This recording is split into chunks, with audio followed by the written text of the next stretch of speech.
করে দেখাবো কাতলা ভাপা।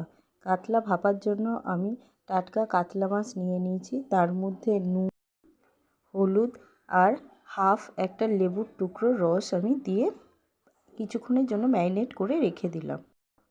সবাই তোমরা ইলিশ ভাপা খেয়েছো, একবার কাতলা ভাপাটা করে দেখো। আমি যেরকমভাবে করছি এরকমভাবে করো, তাহলে টেস্ট হবে, খেতেও ভালো লাগবে। এরপর একটা আমি মশলা তৈরি করে নেব। আমি কিছুটা পরিমাণে সর্ষে আর পোস্ত নিয়ে নিয়েছি। সর্ষে পোস্ত আমি শুকনো আগে ঘুরিয়ে নেব, মিক্সিতে ঘুরিয়ে নেওয়ার পর তারপরে এটাতে অল্প পরিমাণে জল দিয়ে তারপরে একটু লঙ্কা দেব, দিয়ে একটা মিহি স্মুথ পেস্ট আমি তৈরি করে নেব। ঠিক এইভাবে এইরকম তৈরি হয়ে গেল আমার একটা স্মুথ পেস্ট।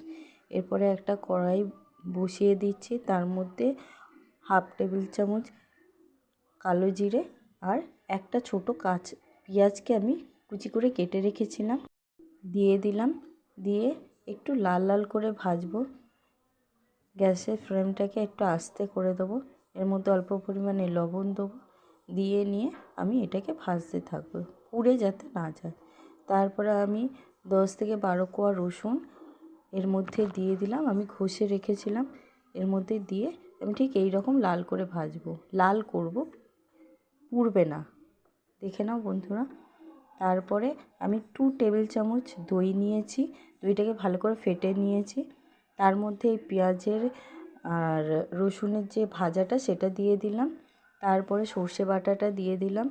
সর্ষে বাটা মোটামুটি আমি 4 চামচের মতন দিয়েছি, দিয়ে ভালো করে মিশিয়ে নিলাম। এর মধ্যে আর হলুদ দিতে লাগবে না, মাছের মধ্যে হলুদ দেওয়া আছে।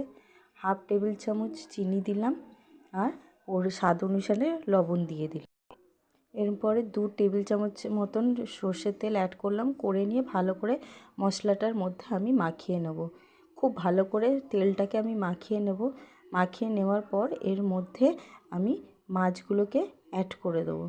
মাছগুলোকে ভালো করে মিশিয়ে আমি চাপা দিয়ে দিলাম মশলাটার নিচে। তারপর আমি উপর থেকে কিছুটা পরিমাণে সর্ষের তেল আর পরিমাণ মতো ঝাল দিয়ে দিলাম। দেওয়ার পরে চাপা দিয়ে তৈরি হয়ে গেল আমার কাতলা ভাপা। ভালো লাগলে like, share, comment, subscribe, following করে রাখবেন।